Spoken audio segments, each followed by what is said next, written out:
আসিয়া রান্নাঘরে রান্না করতেছে, রান্নাঘরে ঢুকে স্ত্রীর সাথে আলাপ করতেছে, আলাপ করতে গিয়ে বলতেছে, আসিয়া, রাজ্যের সব মানুষ আমাকে মানে, শুধু তুমি মানো না। সবাই মানে, শুধু তুমি মানো না। তুমি আমার ঘরের স্ত্রী, তুমি যদি আমাকে না মানো তাহলে বাইরে মানুষ তো আমাকে মানবে না। সুতরাং তুমি আমাকে মেনে নাও, আমাকে মেনে নাও। আল্লাহর বান্দি হযরতে আসিয়া ফেরাউনকে জবাব দিয়েছিল, ফেরাউন, মানুষ কখনো মানুষের রব হতে পারে না, মানুষের কখনো মানুষের বিধানদাতাও হতে পারে না, সৃষ্টিকর্তাও হতে পারে না। সুতরাং আমি তোমাকে মানতে পারবো না। আমি তো সেই রবের উপরে ঈমান এনেছি যেই রব তোমাকে আমাকে সৃষ্টি করেছে। তুমিও মানুষ, আমিও মানুষ। মানুষে কখনো মানুষকে সৃষ্টি করতে পারে না, মানুষের রব হতে পারে না। আমি তো সেই রবের উপর ঈমান আনছি। তোমাকেও যিনি সৃষ্টি করেছেন, আমাকেও যিনি সৃষ্টি করেছেন, আমি সেই রবের উপর ঈমান আনছি। সুবহানাল্লাহ। এই কথা যখন বলে ফেলেছে আসিয়া, ফেরাউন এমন সময় রাগান্বিত হয়ে গেল। রাগান্বিত হয়ে রান্নাঘর থেকে বের হয়ে তার উজির পাক পেয়াদাদেরকে অর্ডার করলো, আসিয়াকে ধরে নিয়ে আসো তোমরা। আসিয়াকে ধরে নিয়ে এসে রাজ দরবারের সামনে তাকে বেঁধে ফেলো, চার হাত পা চারিদিকে বেঁধে ফেলো। ফেরাউনের অর্ডার অনুযায়ী সৈন্যরা হযরতে আসিয়াকে বের করে নিয়ে আসলো। বের করে নিয়ে এসে রাজ দরবারের চতুর্থ সামনে চার হাত পা চারিদিকে তারা টান টান করে বেঁধে ফেলেছে। যত ধরনের অত্যাচার করা দরকার ফেরাউন অত্যাচার করতেছে।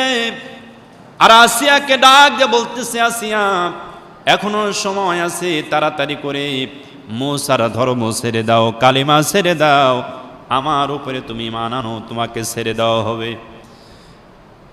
হযরতে আসিয়া একই কথা বারবার শোনায় দেয়, ওগো ফিরাউন, তুমি যদি আমাকে মারতে মারতে আজকে যদি শেষ করেও দাও, আমি জীবন দিয়ে চলে যাব, তবু তোমার কাছে আমি মাথা নত করতে পারবো না। মারো আমাকে, আমার জীবন শেষ করে দাও, তবে আমি তোমার কাছে মাথা নত করব না। কারণ একজন বিধর্মীর কাছে আমি কখনো মাথা নত করতে পারবো না।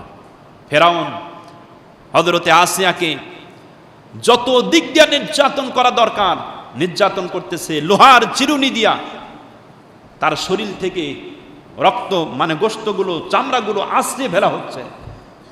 এত নির্যাতন, শেষ পর্যন্ত হযরতে আসিয়াকে নির্যাতন করতে করতে আসিয়া মনে হচ্ছে যে আমি এখন হয়তো দুনিয়া থেকে বিদায় নিয়ে চলে যাব। এমন মুহূর্তে হযরতে আসিয়া আল্লাহর দরবারে হাত তুলেছিলেন। আল্লাহর দরবারে হাত তুলেছিলেন, আল্লাহকে ডাক দিয়ে বলেছেন, আল্লাহ, যদি সাহায্য পাঠাইতে হয় এখনই সাহায্য পাঠাও। সাহায্য যদি তোমার পক্ষ থেকে পাঠাইতে চাও, আমার কাছে এখনই সাহায্য পাঠাও। মুসা আলাইহিস সালাম ওই সময়কার নবী। হযরতে আসিয়া ফিরাউনের কাছে নির্যাতিত হচ্ছে, নিপীড়িত হচ্ছে। আল্লাহর পক্ষ থেকে ওহী আসতেছে জিবরাইলের মাধ্যম দিয়ে। জিবরাইলের মাধ্যম দিয়ে ওহী আসতেছে।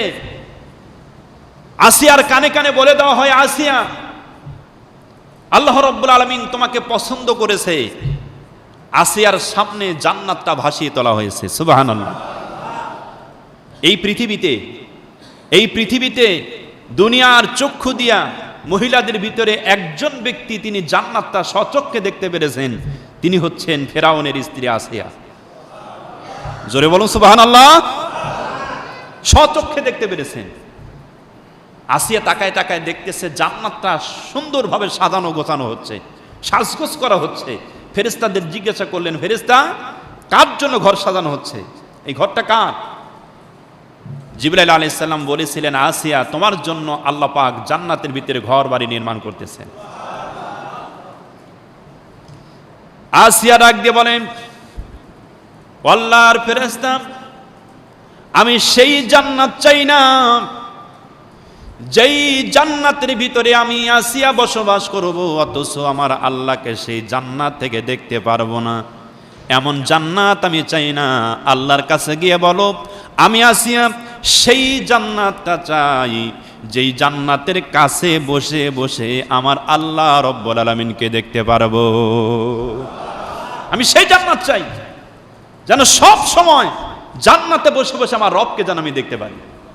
আল্লাহকে কি বলো, আমি এই জান্নাতের জন্য লালায়িত নই, আমি এই জান্নাত চাই না। যে জান্নাতে আল্লাহকে সব সময় দেখতে পারবো না, ওই জান্নাত আমার দরকার নেই। আল্লাহ রাব্বুল আলামিনের বান্দি যখন এই কথা বললেন, আল্লাহর কাছে ফেরেশতা বললেন, আল্লাহ আপনার বান্দি কি বলে? আল্লাহ পাক বললেন, ও আজরাইল, ও জিবরাইল, এত সুন্দর কথা পৃথিবীর কোনো মানুষ বলতে পারে নাই। আমার বান্দি আমার কথা বলেছে, আমার বান্দি আমার প্রতিবেশী হতে চায়। সুবহানাল্লাহ। আমার বান্দি আসি আমার প্রতিবেশী হতে চায়। এত সুন্দর কথা তো আমাকে কেউ বলে নাই, এত সুন্দর কথা আমাকে কেউ শোনায় নাই। সুতরাং আমি আসিয়ার প্রতি খুশি হয়ে গেছি। আসিয়াকে খবর দাও, আমি আল্লাহ রাব্বুল আলামিন আসিয়াকে আমার প্রতিবেশী বানাবো। জিবরাইল, ফেরেশতাদেরকে বলো আসিয়ার জন্য আমার সিংহাসনের পাশেই যেন একটা জান্নাত বানায়। আল্লাহ রাব্বুল আলামিন তার সান্নিধ্যে তার সিংহাসনের পাশে হযরতে আসিয়ার ঘর বানিয়েছেন। সুবহানাল্লাহ।